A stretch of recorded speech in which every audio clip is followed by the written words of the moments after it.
thrilling adventures of the Shadow are on the air, brought to you each week by the Blue Coal Dealers of America. These dramatizations are designed to demonstrate forcibly to old and young alike that crime does not pay. Before the Shadow starts today's adventure, time out for a little memory test. How many of you remember this old rhyme? The north wind doth blow, and we shall have snow. And what will you householders do then? Well, if you're wise, you'll be prepared for that emergency with a bin filled with blue coal. For blue coal gives you clean, radiant warmth that's not to be sneezed at. Yes, there's less chance of head colds and chest colds alike when your home is healthfully, evenly heated with blue coal. Phone your neighborhood dealer tomorrow. He'll show you the easy, economical way to heat your home. The Shadow, mysterious character who aids the forces of law and order, is in reality Lamont Cranston, wealthy young man about town. As the Shadow, Cranston is gifted with hypnotic power to cloud men's minds so that they cannot see him. Cranston's friend and companion, the lovely Margot Lane, is the only person who knows to whom the voice of the invisible Shadow belongs. Today's story, The Chess Club Murders.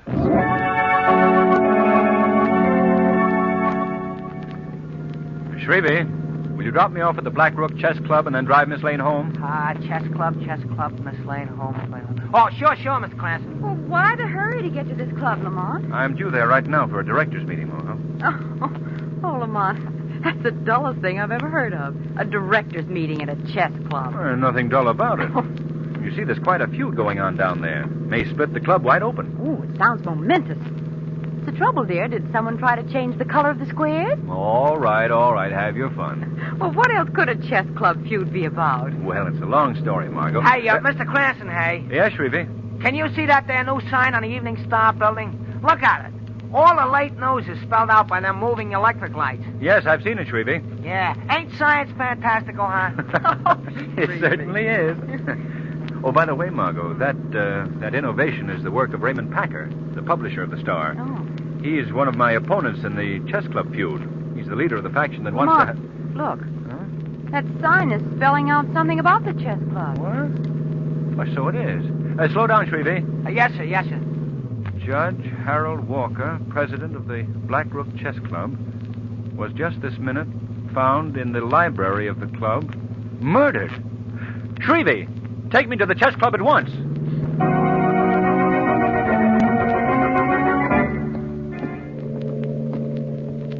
Lamont, will you tell me why such an exclusive club is quartered in that dilapidated building? Well, the founders started the club way down here by the waterfront years ago when they and their careers were younger. Well, why haven't they ever moved? For sentimental reasons.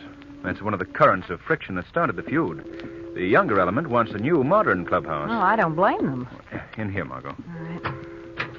All right. I guess the elevator's upstairs. Have to ring for it. Is that little wire cage an elevator shaft? Yes? It looks like one of those cash carriers they used to have in department stores. All right. Here he comes. Who runs it? Diamond Jim Brady? No, Margot. And Lillian Russell is not our hat check girl. Where's that dog? Probably in the elevator. It belongs to old Andy, the operator. Evening, Mr. Cranston. Evening, Andy. Hello there, Blackie. How are you? Blackie, quiet. It's all right, man. He won't harm you. Well, I He's just not very friendly with strangers, Margot. I suppose you've heard about what happened, Mr. Cranston. Yes, I have, Andy. Is Commissioner Western upstairs? No, sir. The police haven't arrived yet. You see, the body was just found a few minutes ago. But how did the news get out? We read a bulletin reporting the murder on that new sign on the Star building. Aye. That was Mr. Packer's work, ma'am. Well, how did Raymond Packer get the news out so fast? From his office upstairs in the club. He has a newfangled machine there that sends news right onto that sign. Oh, I see. Go ahead into the elevator, Margot. Quiet, Blackie. Oh, Andy, do they know who killed the judge? No, sir. And I don't think they ever will. Well, why do you say that? There are many who hated Judge Walker, and many like me who are glad that he's dead. Well, I wouldn't talk that way to the police if I were you, Andy. They might misunderstand. They can't pin anything on me. Watch your step, Mr. Cranston. What do you mean, Andy? I mean getting out of the elevator.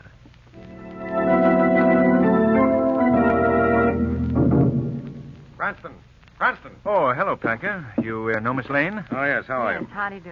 Where's the body? In the library. Dr. Latham, the medical examiner, was in the club when the judge was found dead. He's in there with him now. Who discovered the murder? Robert Dowd. He found the judge seated in his usual chair. A bullet had pierced his temple. Obviously, the killer used a silencer. Oh. Have you seen the corpse? Why, sure. I even took pictures. That was very ethical. Now, listen, Cranston, as owner of the Star Bulletin, I'm a newspaper man first, last, and always. Even though this is my club, my work is my first consideration. Where's Robert Dowd now? In my office. Say, you haven't seen my new setup here, have you? You mean this news machine of yours? Yes. Come on, here, take a look at it. Have you met Robert Dowd, Miss Lane? No, how do you do? How do you do? Hello, Mr. Dowd. How do you do, Mr. Cranston? Yeah, now take a look at the setup. A wire service from all the leading news agencies, a stock ticker, and my pride and joy, the news machines. Well, it looks like a large typewriter. Well, that's the baby I scooped the town with on the murder story. I typed it directly onto the news belt that encircles my building. Oh, remarkable.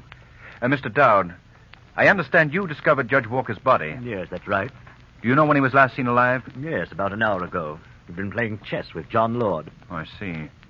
Is Lord still in the club? I believe he is. He's not only in the club, but tomorrow morning he's going to be on the front page of my newspaper as well. Listen to my story for the morning edition. I just dictated it into this machine. According to a statement made last night by Commissioner Weston, John Lord, who was the last person to see Judge Walker alive, will be held for questioning by the police. Yes. Well, there you are. Packer, you can't print a story like that.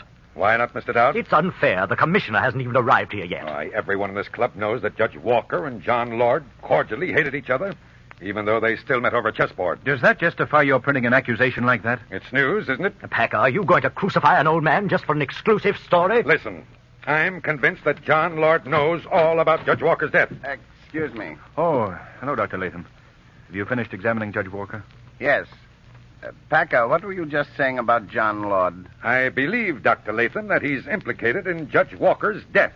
But I'm afraid you're wrong. What do you mean, Doctor? John Lord was just found dead, stabbed through the heart.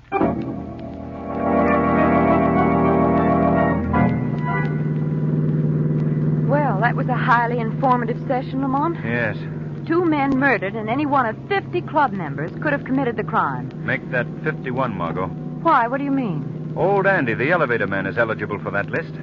Well, Lamont, do you seriously suspect old Andy of being the murderer? I can't answer that, Margot, until later on this evening. What's going to happen then? I'm planning to pay a call on the old man. I shall visit him as the Shadow.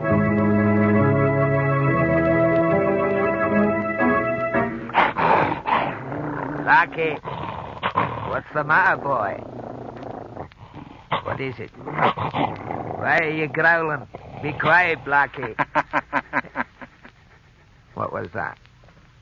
Who laughed? I think you've heard of me, old man. Who's speaking? I can't see anyone. I am called the Shadow. The Shadow? The man who's invisible? That's right. What are you doing here? Why have you come to see me? I'm seeking information. Information about the men who were murdered in the club upstairs. Why have you come to me? Because I believe that you were implicated in the crime. No, that's not true. You didn't like Judge Walker, did you? No, I didn't. Judge Walker tried many times to have me discharged from my job. It was always bothering me. Yes. I'd willingly have killed him if I'd had the nerve. But I didn't do it. You think the police would believe that story? No. I guess not. But if I were the murderer, do you think I'd have taken John Lord's life, too?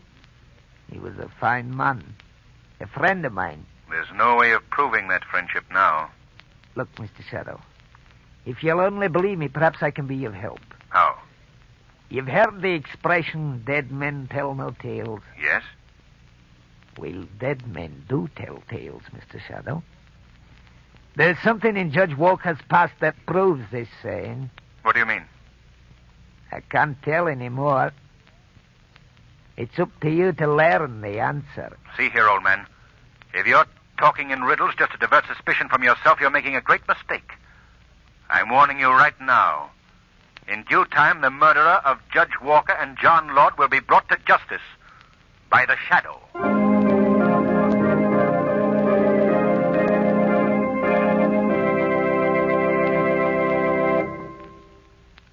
More from the Shadow in just a moment. But first, remember the old saying, an apple a day keeps the doctor away? Well, nowadays, there's a new saying, the blue coal way keeps the doctor away. And that's not the least bit surprising either. For blue coal is America's finest hard coal, specially prepared for low-cost, convenient home heating. It distributes a steady flow of uniform, healthful heat from cellar to attic. Yes, an even-burning, long-lasting blue coal fire in your furnace is your best safeguard against winter colds caused by drafty floors and chilly, underheated rooms.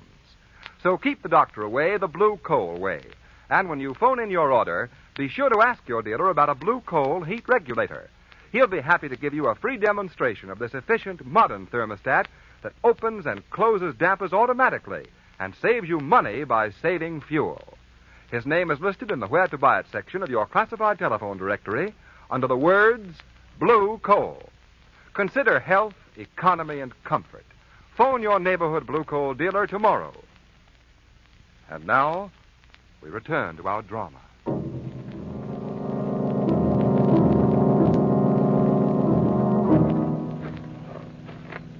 We'll stay in the shadow of this hedge until we reach the house, Margot. Is there anyone living here now, Lamont? I don't believe so.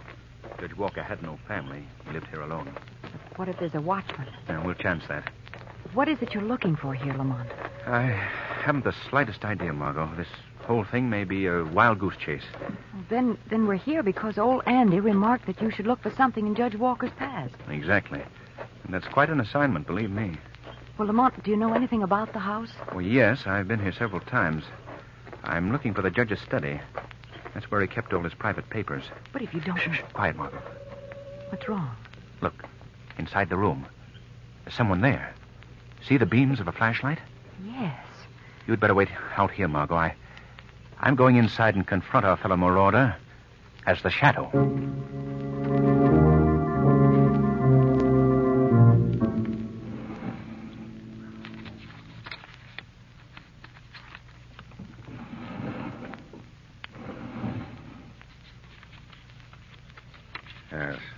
Yes, this is it. Who's that? Who put on those lights? I did, Mr. Packer. Well, where are you? I don't see any. Oh, I believe I know who is here. It's the Shadow, isn't it? That's correct, Mr. Packer. I had a hunch you'd bust in on this case. Just what are you holding behind your back, Packer? Why, it's just a book, that's all. A book? May I see it, please? Why? What interest would you have in it? The same interest that you have, Packer. I believe that we came here seeking the same objective. And that objective can only be that book. Why is it so precious to you? It's just a book that I've wanted to read. So you came here in the middle of the night to the house of a murdered man to borrow it. Is that it? Yes. That's my story. Can you think of a better one? A much better one. One that implicates you in the murders of Judge Walker and John Lord. Oh, no. You're shooting in the dark now, Shadow. Then how else can you explain your presence here? Line of duty.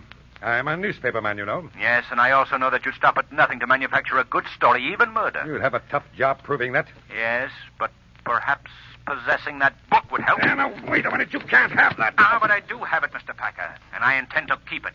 I see. You think you're pretty clever, don't you, Shadow? Well, let me put you straight on one thing. What's that? I didn't kill Judge Walker, or John Lord either. But I'm going to beat you at your own game. I'm going to discover their murderer before you do, and when I do, I'll tell my readers just who I outwitted to get the story. Yes. Good night, Mr. Shadow. You'll have to work fast, Packer, very fast. Margot, are you out there? Yes, what is it, Lamont? I think I've discovered our clue. What is it? This book. I'll hand it down to you. All right. Murder on a Bet by Harold Walker. That's Judge Walker, Margot. He wrote this book many years ago. What is it about? A mystery novel, I suppose. There's no tying it in with the judge's death until we read its contents. One thing, though. Old Andy may have been telling the truth when he said, dead men do tell tales.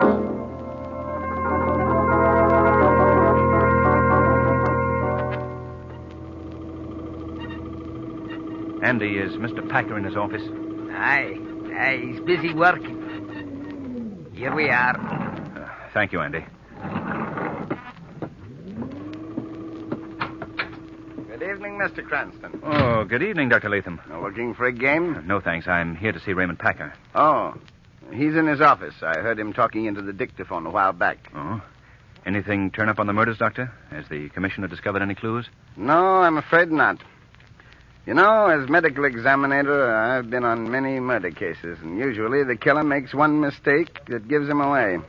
This chap seems to evolve the perfect crime. I wouldn't be too sure of that, Doctor. Now, if you'll excuse me, I'd like to see Packer. Sounds like Packer's still hard at work. Perhaps I better... Listen, Dr. Latham. Isn't he repeating the same phrase over and over? Yes, sounds that way. That isn't Packer at all. It's his dictaphone machine. What can be wrong? I don't know, but I think we should find out. Packer! Good heavens! Slumped over the desk. Packer! Packer! I'm afraid he's dead, Mr. Cranston. Yes, a stab wound through the heart, the same way John Lord was killed. And no sign of the killer's weapon. Wait, Dr. Latham. I have an idea. That machine, that dictaphone, he must have been speaking into it just before he died. Yes. Let's play the record back. It may contain a clue. You're right. Here, now let's see. I wonder... Here's a cut right here. Well, the police have been fruitlessly combing the town for the perpetrator of the double murder at the chess club. Your editor has uncovered a clue that should lead to the solving of the crime. Here it is. I advise the police to learn the nature of the bet between Robert Dowd and... The bet between Robert Dowd and... I wonder who the other person was. The one he was about to mention. Yes. I have a feeling, Dr. Latham, that the unnamed person is the murderer. How about Robert Dowd? He's mixed up in it, too. I think it would be worth paying a call on him at once. Yes, go ahead. I'll notify Weston. Good luck, Cranston. Is Mr. Robert Dowd in his apartment, please? I'll ring and find out. Oh, I just remembered. Of course he's in. Another caller just left there. Oh? Well, thank you.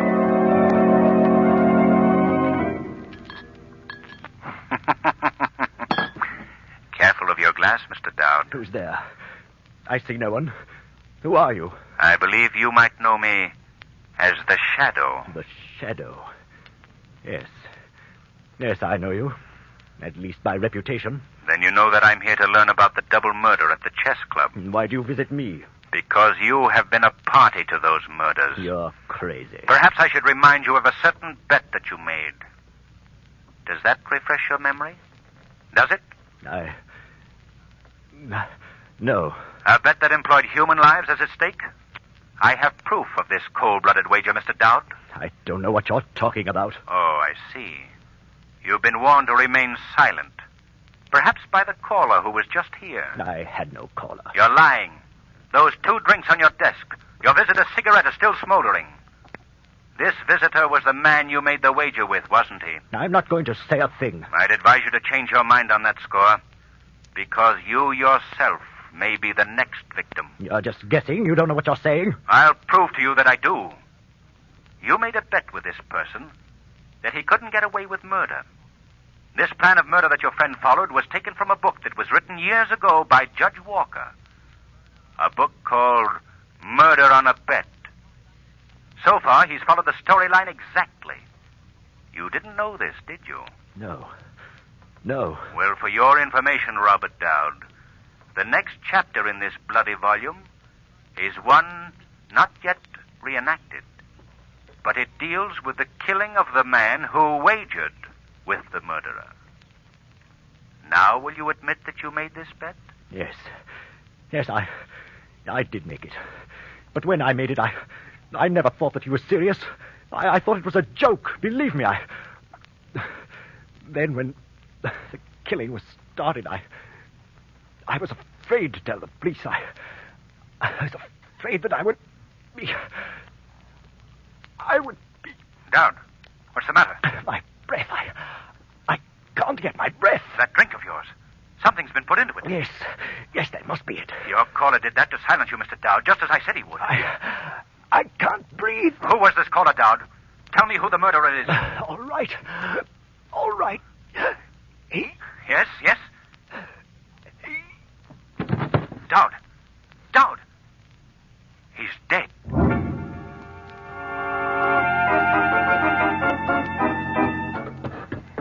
Come on, Margot. Just one more flight to the chess club. I wonder why Andy didn't answer the elevator buzzer. That's what I want to find out. Do you suppose another chapter in the book has been played? I hope not. Here we are. All right. Come on in, Margot. Lamont, the lights are out. Yes. Andy? Andy? Where are you? Andy, why don't you...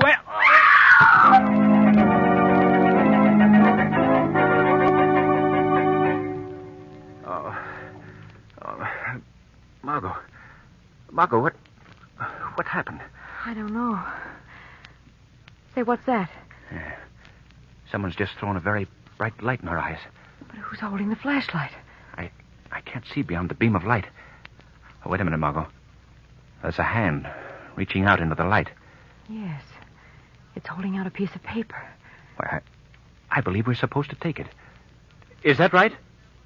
Is this a message for us to read? He doesn't want to play with us, Lamont. No. But he's obligingly putting it in my lap. What? Listen to this, Margot. Your captor, who is covering you both with a revolver, prefers to remain unknown for the present. Watch this paper carefully. It is chemically treated. In just a moment, it will burst into flames. Lamont, that's like the paper they drop from warplanes to cause incendiary fires. What's the object in his using it? Listen to the rest of this, you'll find out. At the moment this paper ignites, 100 such pieces of paper will ignite in the basement of this building. A few minutes after that, the building will be a roaring inferno. Lamont, could such a thing happen? Yes, I'm afraid so, Margot. Oh. A murderer is taking back his slip of paper. Yes, and look. Look, it has burst into flames. Yes. So now our situation is this. Downstairs at this very moment, the building has caught fire. Soon the smoke and flames will be swirling up the elevator shaft.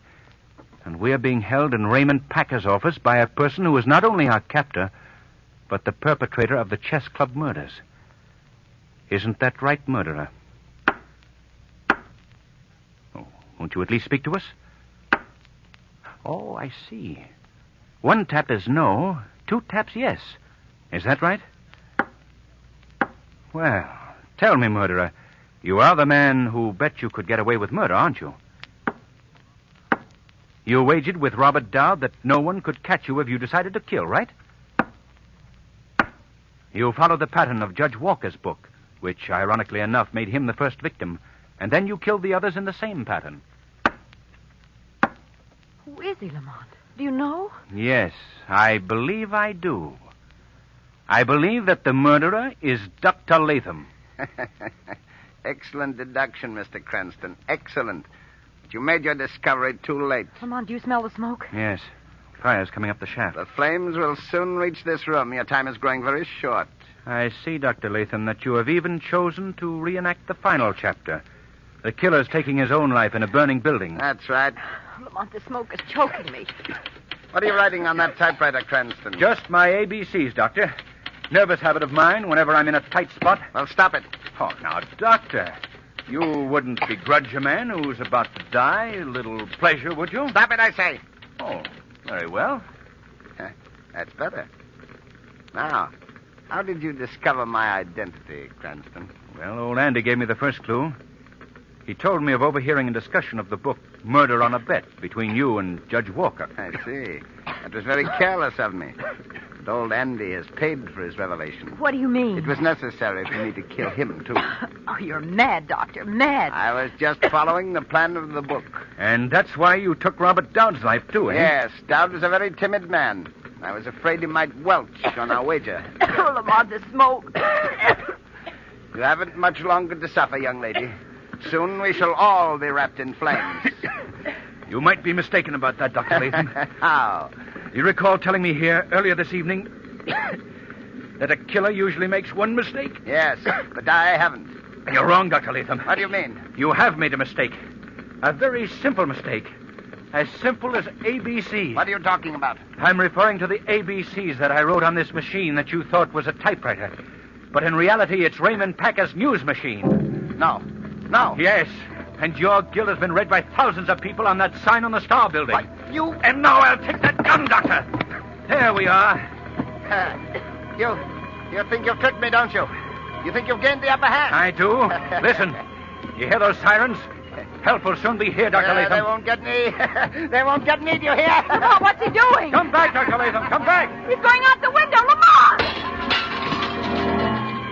Oh, no. Margot, if we're going to get out of this trap, we'd better try to meet our rescuers halfway.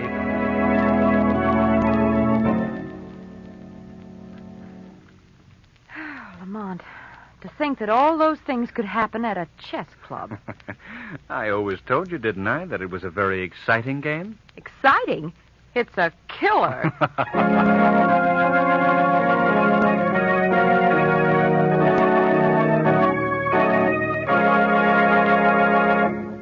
We'll hear from the Shadow again in just a moment. But first, we present John Barclay, America's home heating expert. Mr. Barclay. Thank you, Ken Roberts, and good evening, friends. These are certainly busy days for your neighborhood blue coal dealer. Yes, around this time of year, he's really got his hands full. But no matter how much he has to do, your blue coal dealer is never too busy to give his personal attention to your individual heating problem. You see, your friendly blue coal dealer is different from an ordinary coal man. In most communities, he's an institution. His office is a regular clearinghouse for free information on low-cost home heating. You'll find him pleasant to deal with, too. And besides, he's dependable. Even in the worst weather, your blue coal dealer never falls down on the job. He gives you careful, courteous, and prompt delivery. His motto is service with a smile. In addition, he will gladly be of assistance by helping solve any heating problem for you. His John Barclay trained serviceman will inspect your furnace and recommend the proper size coal for best results. This service is free and available to all blue coal customers. It will pay you to phone your neighborhood blue coal dealer in the morning. Thank you.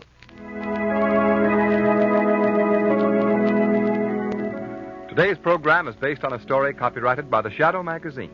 The characters, names, places, and plot are fictitious. Any similarity to persons living or dead is purely coincidental. And now, fresh from the records of Kings County Court, we bring you conclusive proof that crime does not pay. Brooklyn, New York, February 1st. George Zeit shoots and kills Irving alias Matty Moskowitz in barbershop. Crime, murder in the first degree. Brooklyn, New York, February 19th. George Zeitz sentenced by County Judge Samuel S. Leibowitz to death in the electric chair at State's Prison during the week of March 31st. Crime does not pay. The Shadow knows. Next week, same time, same station, the Blue Coal Dealers of America bring you an adventure of the Shadow that will amaze and astound you with its daring, dramatic action. So be sure to listen. And be sure to phone your friendly Blue Coal dealer for greater heating comfort at less cost. This is Ken Roberts saying, keep the home fires burning with Blue